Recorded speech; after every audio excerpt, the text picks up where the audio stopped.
Hello friend, welcome to trading buddy channel. दोस्तों, आज की वीडियो में हम सीखेंगे कि किसी चार्ट में एक्यूमुलेशन चल रहा है, इस बात का पता हम केवल प्राइस एक्शन से कैसे लगा सकते हैं, और साथ ही साथ हम उसे लाइव चार्ट में भी डिस्कस करेंगे। तो इस वीडियो को एंड तक देखना दोस्तों, आपको काफी कुछ सीखने को मिलेगा। तो जैसा कि हम जानते हैं दोस्तों, प्राइस एक्शन हमेशा लीस्ट रेजिस्टेंस की डायरेक्शन में चलता है। ये नेचर का रूल होता है, जहां पे भी रेजिस्टेंस कम दिखेगा वहीं पे कोई भी चीज मूव करती है। तो कंपोजिट ऑपरेटर लीस्ट रेजिस्टेंस किसी भी डायरेक्शन में कैसे क्रिएट करते हैं वो हम समझते हैं। तो सबसे पहले आप मान के चलो कि कोई एक यहाँ पे डाउन मूव आया है, उसके बाद क्या होता है, जहां से भी इसको सपोर्ट दिखेगा वहां से प्राइस एक बार ऊपर की तरफ जाएगा। तो इसको हम क्या कहेंगे, प्राइमरी सपोर्ट। प्राइमरी सपोर्ट कई बार आ सकता है दोस्तों इस डाउन ट्रेंड में, उससे कोई फर्क नहीं पड़ता है। ये मतलब बस ये चेक करने के लिए होता है कि यहाँ पे कहां से हमें फ्रेश डिमांड देखने को मिल रही है। अगर यहाँ पे डिमांड उतनी स्ट्रांग नहीं होगी तो क्या होगा, ये प्राइमरी सपोर्ट टूटेगा और प्राइस फिर नीचे आएगा। और जब किसी भी डाउन ट्रेंड का लास्ट चल रहा होता है दोस्तों, तो वहां पे क्या होगा, एक सेलिंग क्लाइमेक्स आएगा, जो कि अक्सर निगेटिव न्यूज के साथ आता है। तो ये हो गया दोस्तों हमारा सेलिंग क्लाइमेक्स। इसकी खास बात क्या होगी, यहाँ पे पैनिक सेलिंग देखने को मिलेगी दोस्तों, जो कि अच्छे वॉल्यूम के साथ काफी लंबी लंबी कैंडल बन सकती है। यहाँ पे ऐसा कोई जरूरी नहीं है, पर जनरली ऐसा देखा जाता है। तो सेलिंग क्लाइमेक्स का फायदा उठा के जो भी ऑपरेटर होते हैं, कंपोजिट ऑपरेटर होंगे, वो यहाँ पे अपनी बाइंग की पोजीशन उठाएंगे या शेयर को सस्ते रेट में खरीदेंगे। तो उसकी वजह से मार्केट में डिमांड आएगी और प्राइस ऊपर जाने लग जाएगा। और जब प्राइस ऊपर जाता है तो कुछ शॉर्ट कवरिंग भी देखने को मिलेगी, जिसकी वजह से एक हमें यहाँ पे ऑटोमेटिक रिएक्शन टाइप का मूव मिलेगा। तो हम उसको बोलेंगे ऑटोमेटिक रैली, जिसको हम AR से डिनोट कर रहे हैं। तो ये हो गया दोस्तों हमारा ऑटोमेटिक रैली। उसके बाद क्या होता है, जैसे ही यहाँ पे शॉर्ट कवरिंग बंद हो जाएगी, प्राइस अपने डायरेक्शन में वापस चलने लग जाएगा। और जो हमारा डिमांड का जोन था पहले, यानी कि सेलिंग क्लाइमेक्स है, यहाँ पे आएगा दोस्तों। यहाँ पे फ्रेश सप्लाई को टेस्ट करने के लिए आएगा कि अगर यहाँ पे फ्रेश सप्लाई होगी तो इसको भी ये तोड़ के नीचे चला आएगा। तो हम बोल सकते हैं कि यहाँ पे प्राइमरी सपोर्ट था ये। और उसके बाद हम फिर आगे वेट करेंगे। अगर यहाँ पे इसे डिमांड मिलती है और सप्लाई यहाँ पे नहीं आती है फ्रेश, तो इसका मतलब क्या होगा, प्राइस दोबारा ऊपर जाने लग जाएगा। तो हम इसको क्या बोलेंगे, यहाँ पे सेकेंडरी टेस्ट। ST जैसे ही सक्सेसफुली कंप्लीट होगा तो यहाँ पे क्या होता है दोस्तों, फेज A कंप्लीट हो जाएगा। फेज A का मतलब क्या होता है, जो हमारा पहले का जो डाउन ट्रेंड चल रहा था वो अभी रुकता हुआ दिख रहा है, और जो सप्लाई है वो अब्जॉर्व होती हुई दिख रही है। तो हम इस पूरे फेज को क्या कहेंगे, फेज A। अब यहाँ से फेज B शुरू होता है। और फेज B की खास बात क्या होती है कि इसमें जो भी हमें प्राइस को मार्कअप करना है, जो भी कंपोजिट ऑपरेटर प्राइस को मार्कअप करना चाहते हैं, उसका कॉज बिल्ड किया जाता है। क्योंकि जैसा कि हम जानते हैं दोस्तों, वाइकॉफ कॉज और इफेक्ट पे बिलीव करते थे। तो उनका मानना था कि अगर प्राइस ऊपर जा रहा है तो उसका कोई ना कोई कॉज होगा, और वो कॉज ही यहाँ पे बिल्ड किया जाएगा। तो उसके लिए क्या किया जाएगा दोस्तों, जो हमारा सेलिंग क्लाइमेक्स था उसके नीचे एक बार टेस्ट करेंगे कि इसके नीचे कोई हमें दोबारा सेलिंग देखने को मिल रही है लेवल तोड़ने के बाद या नहीं। तो इसको टेस्ट करने के लिए प्राइस नीचे आएगा। इसको हम बोलेंगे सेकेंडरी टेस्ट इन फेज B, क्योंकि यहाँ पे फेज B शुरू हो चुका है। अगर हमें यहाँ पे फ्रेश सप्लाई यहाँ पे भी नहीं दिखती है तो क्या होगा, डिमांड आएगी और प्राइस वापस ऊपर जाएगा। और इसका फायदा उठा के एक और काम होगा दोस्तों, यहाँ पे अगर कुछ लोगों ने ऐसा सोचा होगा, यहाँ डबल बॉटम या फिर कुछ हेड एंड शोल्डर जैसे पैटर्न देख के अगर कोई एंटर कर भी चुका होगा, या हाई ब्रेक होने पे कोई एंटर कर भी चुका होगा, उसको यहाँ पे निकाला जाएगा। इससे क्या होता है कि जो स्टॉक या मार्केट होते हैं वो थोड़ा सा हल्का हो जाएगा। इसमें क्या है कि बायर्स और सेलर नहीं रहेंगे, तो इसको मार्केट को मार्कअप करने में ज्यादा आसानी होगी। और दूसरी चीज क्या होती है दोस्तों, एक रेंज बन जाती है, जो कि सेलिंग क्लाइमेक्स को हम ले लेंगे, और ये सेकेंडरी टेस्ट जो फेज B में इसको ले लेंगे। तो ये रेंज की लोअर बाउंड्री को डिनोट करेगा। और अगर हम ऑटोमेटिक रिएक्शन जहां पे आया, इसको हम देख सकते हैं कि हमारा रेंज का अपर बाउंड्री को रिप्रेजेंट कर सकता है। अब क्या होता है, प्राइस इस रेंज के बीच में कंसोलिडेट कर सकता है। तो उसमें एक्चुअल में क्या जाता है दोस्तों, हाई लेवल पे शॉर्ट पोजीशन क्रिएट करके मार्केट को नीचे ले आया जाता है, ताकि मार्केट ऊपर ना निकले, रेंज का ब्रेकआउट ना हो, और नीचे लेवल पे बाइंग चलती है। लेकिन जो ऑपरेटर होगा उसकी अगर हम ओवरऑल पोजीशन देखें तो उसकी यहाँ पे बाइंग की पोजीशन ज्यादा होगी, क्योंकि एक्यूमुलेशन चल रहा है। तो वहाँ पे बाइंग की पोजीशन ऑब्वियस ही बात है वो ज्यादा रखेगा। जब यहाँ पे अच्छा खासा उन्होंने एक्यूमुलेट कर दिया होता है, तो एक लास्ट चांस होता है जिसको हम बियर ट्रैप कहते हैं। यहाँ पे एक बियर ट्रैप आएगा दोस्तों। जो ये फेज B होता है दोस्तों, ये काफी लंबा चल सकता है। मैं यहाँ पे दिखा नहीं रहा हूँ, ये कई बार किसी स्टॉक में आप देखोगे 1-1.5 साल के लिए भी चलता है, मतलब सालों साल भी चल सकता है ये। क्योंकि इसमें जो कंपोजिट ऑपरेटर होते हैं, इसमें ज्यादा से ज्यादा एक्यूमुलेट करने की कोशिश करते हैं। जैसे ही फेज B कंप्लीट हो जाता है, एक बार प्राइस को वापस नीचे लाया जाता है। तो हम इसको क्या बोलेंगे, यहाँ फेज B हमारा कंप्लीट हो गया है, तो प्राइस नीचे आता है, इसको हम बोल सकते हैं शेकआउट। इसका काम क्या होता है, जो कि लेट बियर्स थे, अब वो क्या करेंगे, यहाँ पे अपना शॉर्ट सेलिंग के लिए सोचेंगे, क्योंकि उन्हें दिखता है कि यहाँ पे रेंज का ब्रेकडाउन हुआ है। उसके बाद वो एंट्री करने की कोशिश करते हैं यहाँ पे, और यहाँ पे उनको ट्रैप किया जाता है, क्योंकि प्राइस को मार्कअप करने में बियर्स बहुत ज्यादा हेल्प करने वाले हैं। तो ये जो शेकआउट होगा इसको हम स्प्रिंग भी कह सकते हैं। ये जो रिएक्शन होगा दोस्तों बहुत क्विक होगा, और उसके बाद ये तुरंत ही अपने रेंज में वापस चला जाएगा। और अपने रेंज में जाने के बाद एक बार और प्राइस यहाँ पे आके टेस्ट कर सकता है, को हम सिंपली क्या बोलेंगे, टेस्ट। और उसके बाद जब ये टेस्ट अगर सक्सेसफुल हो जाता है, यहाँ से प्राइस वापस अपनी रेंज के अंदर आ जाता है। और यहाँ अब हम कह सकते हैं कि हमारा जो फेज C था ये कंप्लीट हो गया। फेज C में क्या किया गया है, बियर्स को ट्रैप किया गया है, और जो यहाँ पे बायर्स जो अगर एंटर कर भी गए थे उनको यहाँ पे आउट किया गया है। क्योंकि अगर यहाँ बायर्स रहेंगे तो वो वापस ऊपर ले जाने में वो हेल्प नहीं करेंगे प्राइस को, क्योंकि जो बड़े प्लेयर होंगे वो यहाँ पे एक्यूमुलेट करेंगे और ऊपर जाने में उतना पार्टिसिपेट नहीं करेंगे मार्केट में। उस समय जो यहाँ पे बियर्स ट्रैप होंगे वो अपनी पोजीशन क्लोज कर रहे होंगे, उसके लिए वो बाई करेंगे और मार्केट को ऊपर ले जाने में हेल्प करेंगे। और साथ ही साथ जो यहाँ पे स्प्रिंग को देख देख के या शेकआउट को देख के एग्जिट कर गए होंगे वो दोबारा यहाँ पे एंटर कर सकते हैं। और उसके बाद से क्या होता है, यहाँ पे आता है लास्ट पॉइंट ऑफ सपोर्ट। जैसे हमने डिस्ट्रीब्यूशन में देखा था लास्ट पॉइंट ऑफ सप्लाई आ रही थी, यहाँ पे लास्ट पॉइंट ऑफ सपोर्ट आएगा। लास्ट पॉइंट ऑफ सपोर्ट क्या होता है, यहाँ पे लास्ट टाइम प्राइस को नीचे लाके एक बार सप्लाई को चेक किया जाता है कि यहाँ पे अभी भी कोई सप्लाई बची होगी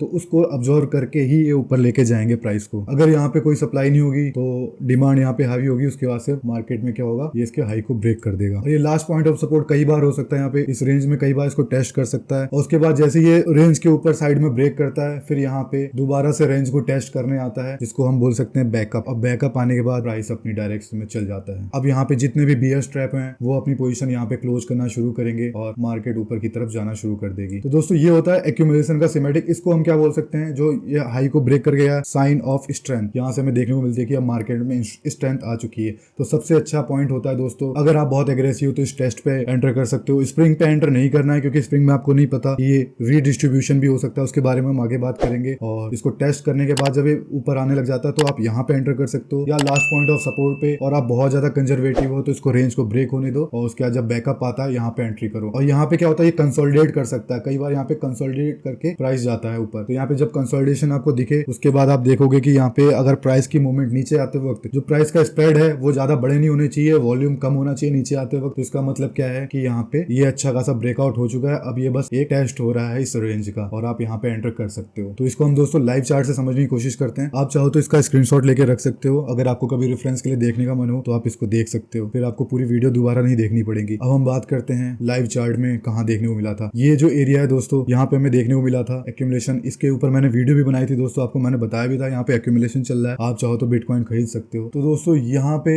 ये भी आपका प्राइमरी सपोर्ट हो गया, ये भी आपका प्राइमरी सपोर्ट हो गया। यहाँ पे देखो प्राइस ने एक बार रुकने की कोशिश की है, फिर यहाँ रुकने की कोशिश की है पर प्राइस रुक नहीं पाया। और ये जो है आप देखोगे एक ही दिन की कैंडल में इतनी बड़ी मूवमेंट दी है। तो यहाँ पे क्लाइमेटिक सेलिंग चल रही थी दोस्तों, तो हम इसको बोलेंगे सेलिंग क्लाइमेक्स। उसके बाद से सेलिंग क्लाइमेक्स के बाद क्या आता है, ऑटोमेटिक रैली। तो ये पॉइंट हो गया हमारा दोस्तों ऑटोमेटिक रैली। मैं इसको थोड़ा जूम कर देता हूँ ताकि जो लोग मोबाइल पे देखते हैं उनको आसानी से कोई दिक्कत ना हो। उसके बाद से क्या होता है दोस्तों, सेकेंडरी टेस्ट। सेकेंडरी टेस्ट के बाद क्या आता है दोस्तों, यहाँ पे हमारा फेज ए कंप्लीट हो चुका है। अब ये फेज बी में क्या होता है, मैंने आपको बताया यहाँ पे थोड़ी ऊपर नीचे की मूवमेंट होगी और यहाँ पे एक्चुअल में एक्यूमुलेशन चलता है। अब यहाँ पे एक सेकेंडरी टेस्ट दोबारा आया, इसको टेस्ट करने के लिए इसको हम बोलेंगे सेकेंडरी टेस्ट इन फेज बी। इसको मैं डिनोट नहीं कर रहा हूँ, रेंज को मैं आपको दिखा देता हूँ कि कौन सी रेंज बनेगी। तो हम क्या पहले ऑटोमेटिक रिएक्शन से देख सकते हैं, एक लाइन खींच के हॉरिजॉन्टल रे ले लेते हैं और हम एक सेलिंग क्लाइमेक्स ले लेते हैं। ये हमारी रेंज हो गई दोस्तों। उसके बाद से क्या हुआ है दोस्तों, यहाँ पे फेज बी में हमें सेकेंडरी टेस्ट देखने को मिला है। जरूरी नहीं है कि सेकेंडरी टेस्ट इसके नीचे जाके ही टेस्ट करे, अगर यहाँ पे इसको डिमांड देखने को मिल जाएगी तो यहीं से वो वापस जा सकता है। क्योंकि सेकेंडरी टेस्ट क्या होता है दोस्तों, बस सप्लाई को टेस्ट करने आता है। अगर फ्रेश सप्लाई नहीं होगी तो ये ऊपर जाएगा। ये हम इसको बोल सकते हैं स्प्रिंग। स्प्रिंग आता है दोस्तों बीयर्स को ट्रैप करने के लिए, तो ये अक्सर लो को ब्रेक करता है। तो हम बोलेंगे यहाँ पे स्प्रिंग हो गया और स्प्रिंग के बाद यहाँ पे एक बार टेस्ट किया है और यहाँ पे दोबारा टेस्ट किया है। इसको हम टेस्ट को हम इसको लेके चलते हैं। ये हमारा साइन ऑफ स्ट्रेंथ हो गया यहाँ पे। और उसके बाद से ये बैकअप जो इसने रेंज को टेस्ट किया है, रेंज को टेस्ट करने के बाद ये हमें प्राइस का मार्कअप देखने को मिला है। तो आप इसमें कहाँ कहाँ एंट्री कर सकते थे, या तो टेस्ट पे कर सकते थे या लास्ट पॉइंट ऑफ सपोर्ट पे कर सकते थे, और नहीं तो आप बैकअप पे एंट्री कर सकते थे। तो कुल मिला के आपको अच्छा खासा रिस्क रिवॉर्ड इसमें देखने को मिल सकता था। और अभी की बात कर रहे हैं हम करंट सिचुएशन में, तो हम बात कर सकते हैं निफ्टी के 15 मिनट की चार्ट की। जैसे हमने यहाँ पे देखा था डिस्ट्रीब्यूशन, अब यहाँ पे हम बोल सकते हैं कि एक्यूमुलेशन होता हुआ हमें दिख सकता है। आप यहाँ पे देखोगे ये आपका हो गया प्राइमरी सपोर्ट। यहाँ पे प्राइमरी सपोर्ट आने के बाद प्राइस दोबारा इसको ब्रेक किया और यहाँ पे आप देखो